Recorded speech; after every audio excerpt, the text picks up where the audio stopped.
Hey my beautiful souls, welcome back to Refining with Justin, the life coach. I hope everybody has been well, been fabulous.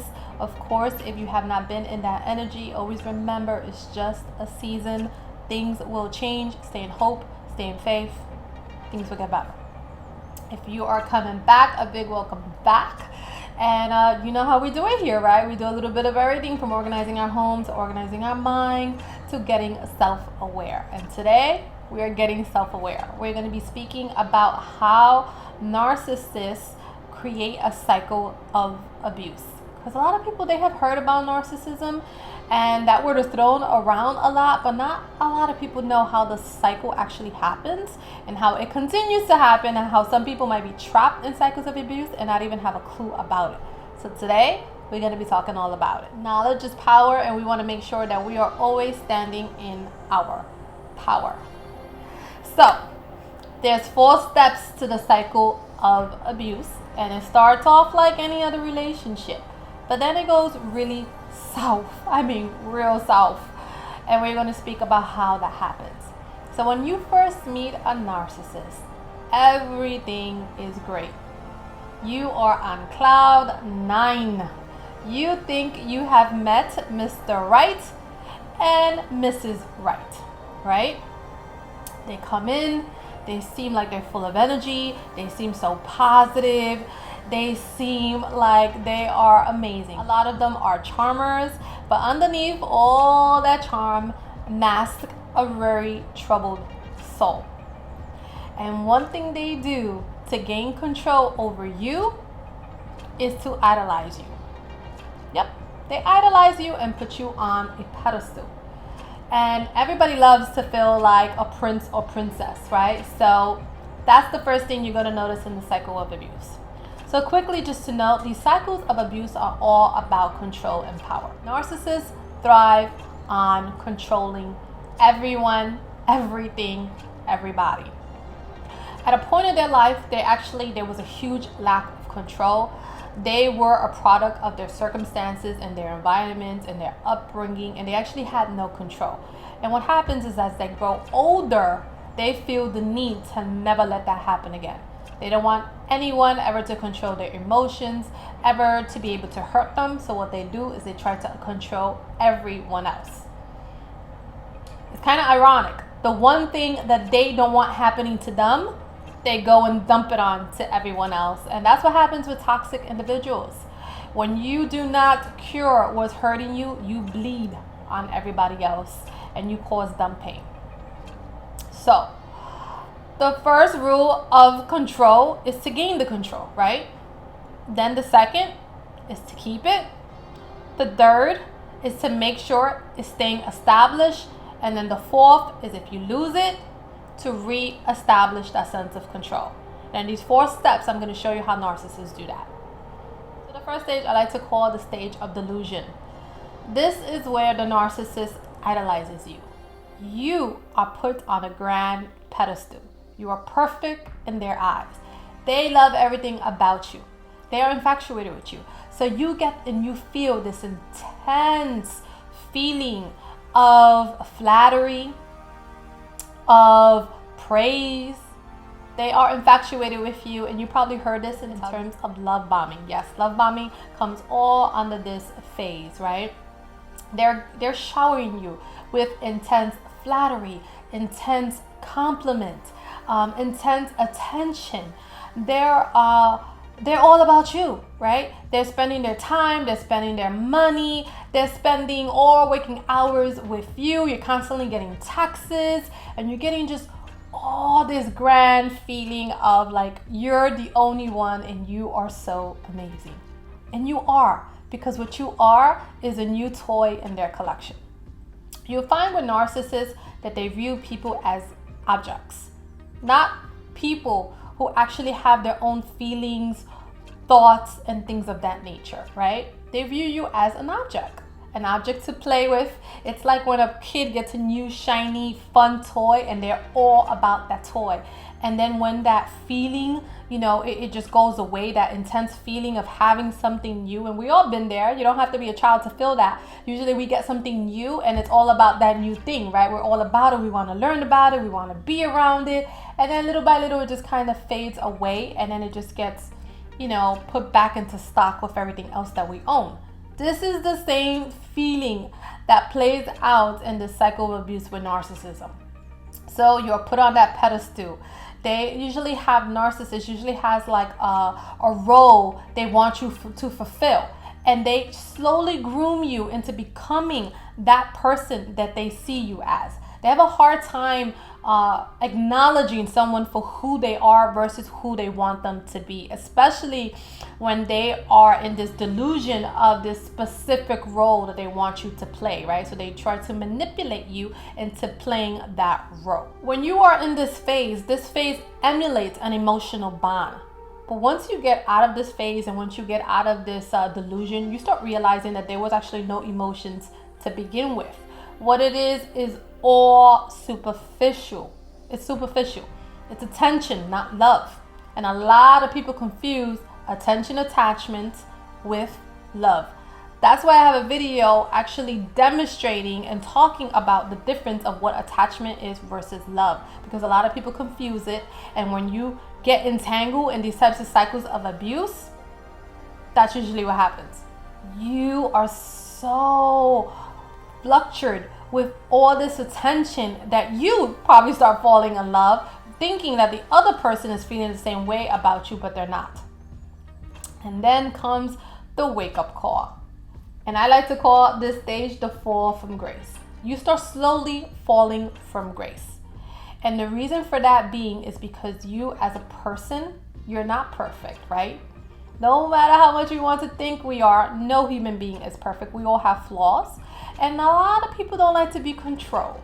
So when we get to this stage, which is called the devaluation phase, this is when you start challenging that idea of what the narcissist has for you. Whatever idea the narcissist has for you, you start challenging that. You start challenging their control. You start challenging their power. You start challenging the role that they want you to play. And then the push and pull, the emotional roller coaster, the verbal, emotional, and psychological abuse begins. The illusion is threatened. The mask starts slipping. The narcissist starts showing their true self, and you start seeing them for who they truly are, which is the abusive person that they are. What you're going to start seeing and feeling in this phase is a lot of alternate energy, from kind to cruelness from your narcissist. Sometimes they could be the most amazing people, and then boom, at the drop of a dime, they're cruel, they're disrespectful, they're criticizing you, they're putting you down, they're attacking your self-esteem, they're projecting, so anything they don't like within themselves, they actually push it onto you, they push on their baggage. They're confrontational. They like to antagonize you. They try to mess with your reality. They try to triangulate you, which means they bring in different parties into your mix, whether it's cheating, whether it's emotional cheating, whether it's physical cheating, whether it's just giving attention and inappropriate attention to other people, throwing them into your dynamic, trying to set you up with competition. You might be feeling like you're competing for their attention, or they're trying to put you in a role to compete for their attention. There's a lot of like push and pull, up and down, hot and cold, and you don't know what to make out of it. They like to create a lot of confusion. This state, the person, the victim, the person that's in that mix is really confused on what just happened. Who is this person, right? It's like, I thought you were this like amazing person, and now you're showing me this whole other side, and I don't even know what to make out of it. It's very confusing to their victims that someone that could be so loving in the first stage now is this person that is insulting them, that is devaluating them, that is not seeing their value, their worth, that doesn't care what they care to hear and say. There's a lot of confusion, a lot of drama, a lot of chaos, and they're like, what just happened? Yeah, that's a cycle of abuse. And you didn't have to do anything. It was just this person showing who they truly are, showing how manipulative, controlling, showing you how combative, and showing you how damaged they truly are. And the more that you start showing your true self and not wanting to be controlled, you are threatening their sense of control, which triggers them and which makes it even more explosive. It all happened from you just being you, not wanting to be controlled. Now, if you start threatening their power and control a little too much, the next phase comes in, and that's when they either discard you or you discard them. And this could play out in a few different ways depending on who does the discarding. But one thing that always happens, no matter if they leave and replace you or you leave and replace them, there's always a sense of cruelty and always a sense of I must establish my power and control over you. It doesn't matter if they left you for someone else, if they went on to play with someone else, it doesn't matter. What happens here is that the person is left blindsided because they're discarded and thrown away like they didn't matter, because they truly don't. And that is the truth. Narcissists do not know how to love properly.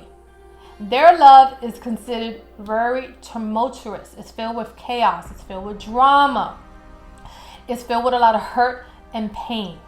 And so, because they lack empathy, if you see my last video, when they get to this phase of they're ready to just get rid of you, they could care less on how they do it. They'll leave you at the worst times. At times, you might need someone in your corner and they could care less about doing it. Now, if you're the person that's leaving them, they're going to take that as a huge hit to their ego. And they are not going to let you go easily. And so, this discard comes with, even if they're leaving, they're going to be back. This is the secret about narcissists. They never truly leave you alone. Even if they don't want you and have other people, they still want to control you. So what usually happens is, even if they leave you for someone else and replace you, they come back. They always come back, and what they do is they hoover you, which is the next and last stage. Now, if you ever heard about hoovering, you know that is a tactic to suck you back in. If you never heard about it, it's actually named after the Hoover vacuum cleaner, because that's what they do. They create all these type of scenarios to suck you back in and suck you back into the cycle that we just mentioned. And if you get sucked back in, they will be on their best behavior. They'll put you back on that pedestal. Why? Because they put you back into that position where you gave them the control. You gave them the control over your emotions. You gave them the control over your mind. You started trusting them over you. So guess what? Since you were a good boy or a good girl, you get boosted back to being idolized. They give you that attention. Whatever they tell you they are going to change, they change it momentarily. They're not capable of real change. And what happens is, in due time, they go back into the cycle of abuse. So the hoovering tactics can be extreme. Basically, hoovering is a great word for being stalked. That's exactly what it is. It's just they just put a different name and slap it on. Why do I say that? Because when you're being stalked, you get slandered, you get talked about, a lot of lies are said about you, a lot of gossip is said about you. Basically, if they can't control you and can't get you to stay or do what they want you to do, what do? They control you by proxy. And the way they do that is by controlling how other people see you. And this could be very damaging to you, because this could be damage in the workplace. This could be damaging to your reputation. This could be damaging to how people see you in a community, in your environment, within your family, so on and so forth. So they spread a lot of lies. They slander your name. They say, they talk about you. They, make up gossip. They'll say that you're doing things that you never did. They'll project all their insecurities of who they are and what they've been doing to you onto you. They say that you're doing it. They'll play victim to get attention. They'll play victim to get people to be on their side. They play victim to get people to start disliking you and treating you different. They try to isolate you, and that's one of the ways they do that, by claiming that you're a horrible person who mistreated them. They will stalk you. So if they know where you live, they will constantly drive by. If they know where you work, they'll constantly appear, at your job. If you work with them, they'll constantly appear in different parts of the job that you're at. Like if you're at the cafeteria, they appear at the cafeteria. If you're at the auditorium, they'll appear at the auditorium. Wherever you are is where they're at. And they'll create these scenarios. Like they'll stalk you. They'll find you on social media. They'll find where you're hanging out at. They'll find out what you're doing. They'll try to reach out to friends to see what's going on in your life. And it's just a whole Hoover tactic. And the point of the hoovering tactic is to get you either to come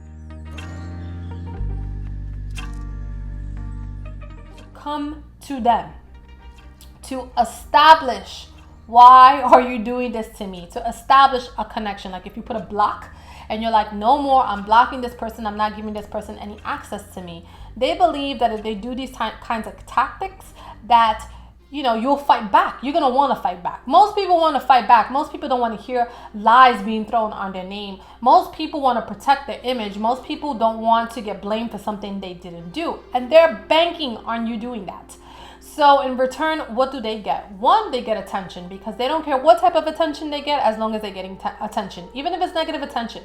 They want your attention. They want your energy on them. Not only do they get that, but they get you speaking to them again. You begging to have them to stop. You begging for them to give you a reason why they're doing this. You begging to get back in their good graces. That's what they're hoping for when they do the Hoover. And if you fall for it, what usually happens is they go and try to manipulate you. They use that access that you give them when you start speaking to them again, when you want to meet up with them again, when you want to get on the phone with them again, asking them why they're doing this or to stop.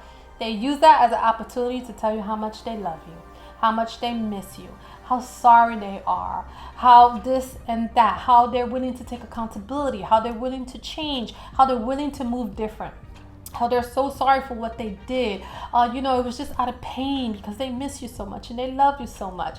And they'll tell you everything they think you want to hear. What they do in a Hoover is play on your emotions.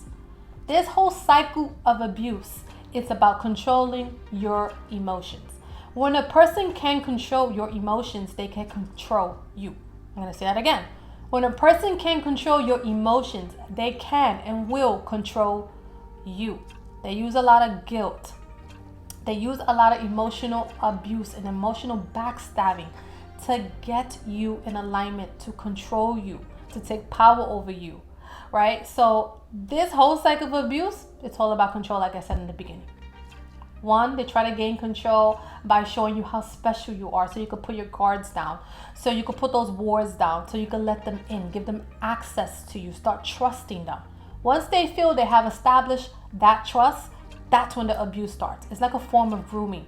Then once the abuse starts, this could go on for years, depending how long it takes you to catch on to what they're doing, right? And it depends on how long it takes you to actually say, you know what, I had enough and I'm not doing this. This is abuse and I'm actually drained and you are sucking the life out of me. Depends on how quickly you are able to do that. The quicker, of course, the better. And then what happens is, since you're not falling in the line, you're not being controlled, they try to control you in different ways. And one of the ways they try to control you is by leaving you and letting you go, because they feel you're already hooked. They think that you need them. And majority of the time, they are right. People are very addicted to narcissists because you get addicted to the way they made you feel in the beginning, which was something so special in your eyes. You think they're so different. There's something very different about the connection with them. You think there's something different about them. You start believing they're your soulmate. You start thinking that they're one of a kind. This love is one of a kind. But it's not. It's an addiction. It's your toxic self relating to their toxic self, creating a trauma bond. But in your mind, you don't know that.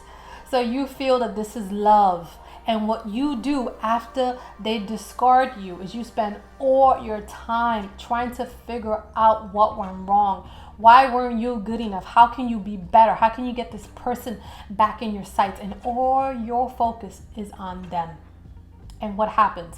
The minute they turn around and say, I'm going to give you that attention, I'm going to let you back in, I'm going to put my attention back on you. Oh, baby, I made a mistake. Oh, I should have not chose her. Or I should have not went this direction. You're truly the one. No, I really want to, spend the rest of my life with you. I'm ready to give you. If you fall for that, you get back into being sucked into the Hoover, and then the cycle of abuse continues again and again and again and again. And this is why narcissists are so dangerous and they're so abusive. Because this is a cycle of abuse. Because they truly, like I said, do not know how to love. What they are giving you is toxicity, emotional abuse, emotional distress, psychological abuse, psychological distress. They are verbally abusing you and they are destroying your self-worth, your self-esteem. By the time you get out of a narcissistic abusive situation, you're not going to feel the same. You're not even going to know who you are. You have lost your autonomy because you gave all your power to this individual. You let them control you. You let them control what you think. You let them control what you see. You let them control what you believe. And they will challenge it each step of the way. And that's why it's so damaging. What you think you saw, they're going to tell you didn't see. What you think you heard, oh no, baby, you didn't hear that. What you think you believe, oh, that's not true. I didn't do that. No. You misunderstood me, right? It's not my intention. That's the favorite one of mine from the narcissist. It's never their intention. And these are the type of things you are going to hear in the cycle of abuse. It's very insidious. It's very slow. But by the time you realize it, it's already accumulated and you're already deep down there and you forget who you are. Narcissistic people are super abusive because they lack empathy. They're not going to think about you, your feelings, how much you mean to them. There's none of that because it's not there. Their only means is to get something out of you. And it's usually 4 things. Now, energy is one of them, right? They need your supply to fuel their ego. It makes them feel good when you're pumping them up. It makes them feel good when you give them control. It's making them feel good when you're giving them that power. When they feel that they could control you, where they feel that they could put you up on that pedestal and then knock you down at the drop of a dime. That makes them feel good. The second thing they get from you is some type of benefit. Whether it's love, whether it's attention, whether it's affection, whether it's sex, whether it's money, a place to stay, whether it's your nurturing nature, you might look out for them, you might cook for them, you might worry about them, whatever it is, they're getting some type of benefit from being around you and having you in their life. The third one is they like to clout chase. So if you're a person of power or you're in the limelight or you have some type of business or base or you get treated a certain type of way, you might have some perks. You might have some type of economic status. Whatever that is, they want that for themselves. So being attached to you gets them some type of benefit and privilege that they're not willing to let go. And the last one is they try to mirror you. So if you are a great person and you have all this love and empathy and nurturing and people respond to you well, or you might be someone of power and there might be something about you that's just very different and very unique. You might not even know. But guess what? They know, they see it, and they try to mirror you. They want to be just like you. So being around you makes them feel powerful and they take on your character traits. So a narcissist never does anything out of the kindness of their heart. If they're chasing you and trying to hoover you back into a cycle of abuse, you better believe that it's benefiting them and not you. And at the end, the only person that's going to pay for that is going to be you. We talked about the cycle of abuse, but truly, it doesn't really talk about everything the victim, the person in their sights goes through. You are going to go through so much abusive energy that sometimes they don't even know. Because a lot of times people think that the narcissist is the greatest person on earth because they wear masks. They know how to play a role. They know how to portray themselves one way in front of a group of people and completely different in front of you. So you're the one that's going to truly see when the mask slips and who they truly are. And when you see that mask slip, you're going to feel a lot of things. And here's a few of the things that you are going to feel and why it's so damaging to you. You're going to suffer from anxiety. You're going to suffer from depression. You're going to suffer from PTSD. You're going to suffer from trust issues. You're going to be paranoid. You're going to have no self-esteem. It's going to start getting diminished little by little by little as they pick and pick and pick on you to make themselves feel bigger. You're going to suffer from self-worth issues. You're going to suffer from body issues. You're not going to be able to see yourself clearly. You're not going to be able to trust in your intuition. You're not going to be able to make sound decisions for yourself. You're going to be second guessing yourself because you have a person who is messing with your mind and your reality. You have a person who's trying to confuse you on purpose, because the more confused you stay, the more control they have. It's an insidious cycle of abuse. And if you're going through this, I hope and pray that you start seeing through these cycles and start seeing the person for who they truly are. And that's why I talk about a lot in my videos about being independent and being able to rely on yourself and accepting things for what they are when they show you who they are or what they are the first time. If you are able to do that, the stronger you get on relying on yourself and depending on yourself and seeing things from your perspective, the stronger you'll be able to resist and not fall into these types of traps. The more you love yourself, the less you rely on someone else to come in and love you and sweep you off your feet. You are able to see things clearly. You are able to see what love is versus attachment. A lot of people are confused attachment for love. And in a cycle of abuse of narcissistic individuals, that's exactly what this is. You get attached and addicted to something they're giving to you because you are not giving it to yourself. But the more you love yourself the proper way, you won't be a victim to these types of cycles of abuse. So guys, I hope this has given you a little bit of insight to how the cycles of abuse play out in narcissistic personality disorder, and it gives you a little bit insight into why I make some of the videos I make, and it's all to empower you so you can avoid these types of individuals and these type of relationships. So kisses and smooches to you all. Stay in faith, stay in hope, stay in love, and I will see you in my next one. Bye guys.